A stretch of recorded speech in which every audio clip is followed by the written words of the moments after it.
जय श्री कृष्ण मित्रों, कैसे हैं आप सब।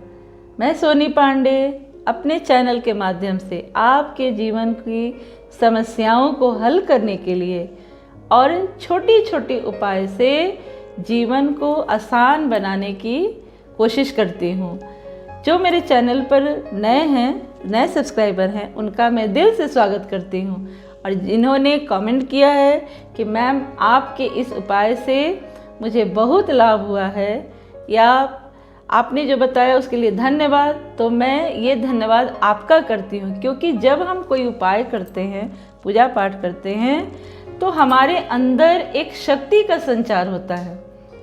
क्योंकि दुनिया में ऐसा कोई ईश्वर नहीं है जिनकी आराधना हम नियम से करें और वो हमें फल नहीं दें।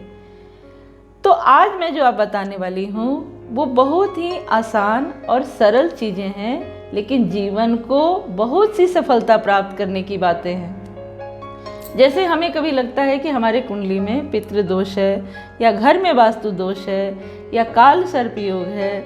आपने बहुत देखा होगा कि बहुत किसी घर में पढ़ाई किसी ने बहुत की, पर उसके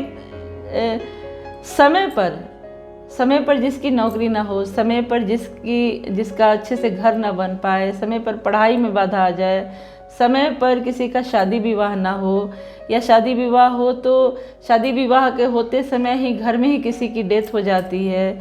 तो ऐसे में ये क्या है, ये सब या तो हमारे पास पितृदोष है, या काल सर्प दोष है, या रसोई में घर में काम करते हुए बहुत कला होता हो।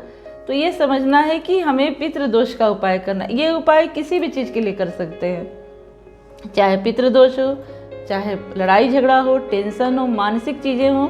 कैसे इसको हम लोग सुंदर बनाएंगे, तो हमें अमावस्या के रोज, जैसे कि ये जो अमावस्या है वो पड़ेगा 1 अप्रैल को, तो हम 1 अमावस्या को भी उपाय कर सकते हैं वर्ष में, और 5 अमावस्या को भी कर सकते हैं। और बहुत अच्छा फल चाहिए तो आप हर अमावस्या को हम उपाय कर सकते हैं, ताकि हमारे जीवन की तरक्की बढ़ती जाए।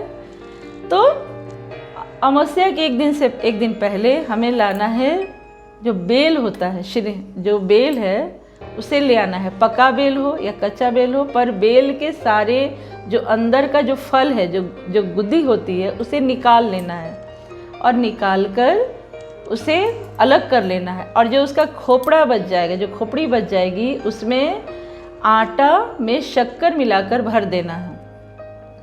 अगर 2 भाग में भी बेल का खोपड़ा हो जाता है तो दोनों में भर के इस तरह से ढक देंगे, या ऊपर से गोला कटा हुआ या आधा आधा भी हो जाए तो उस खोपड़ा में क्या भर लेंगे, शक्कर और आटा मिला लेंगे।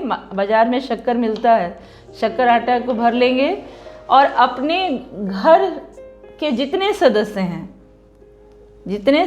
सबको उस पे हाथ लगाना है, और उस जो बेल का खोपड़ा जिसमें कि शक्कर भरा गया है वो अपने घर के शुरुआती भाग से घूमते हुए सीधे उसे पीपल के वृक्ष के पास सुबह या शाम प्रयास करना चाहिए कि अगर पीपल के वृक्ष के पास जाएं तो 11 बजे से पहले जाएं, और नहीं तो उसके बाद शाम को जाएं। ये अमावस्या को करना है।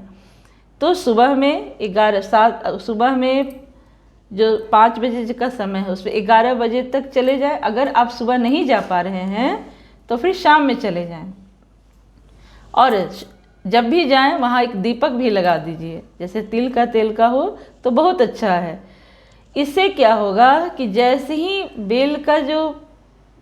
बेल जो है वो पीपल के वृक्ष के पास हम उसमें जो शक्कर भरकर चढ़ाएंगे, देखेंगे कि उसमें अनंत चींटियाँ या जो चींटे वो उसे खाएंगे। इससे हमारे पितृ देवता खुश होते हैं, क्योंकि चींटियों का एक स्वरूप बृहस्पति को खुश होने के लिए भी माना जाता है। तो इस उपाय को करने से हमारे घर में संपन्नता, खुशी, जो समृद्धि है, जो हम प्रयास कर रहे थे सफल नहीं पा रहे थे, उसमें सारी बाधाएं समाप्त होने लगेंगी। कितना आसान और सरल उपाय है। आशा है आपको ये बातें अच्छी लगती होंगी, तो आप इसे लाइक करें, सब्सक्राइब करें, कमेंट करें, और जो भी मेरे चैनल को देखते हैं, जो मेरे परिवार की तरह हैं, उनका मैं दिल से धन्यवाद करती हूँ, ताकि आपका जीवन सुखमय हो जाए। क्योंकि जब व्यक्ति के पास जो विचार होता है अगर लोगों तक पहुँचता है और लोग उसको समझते हैं, तो फिर उसके जीवन में खुशी आने से कोई रोक नहीं सकता है। जय श्री कृष्ण मित्रों।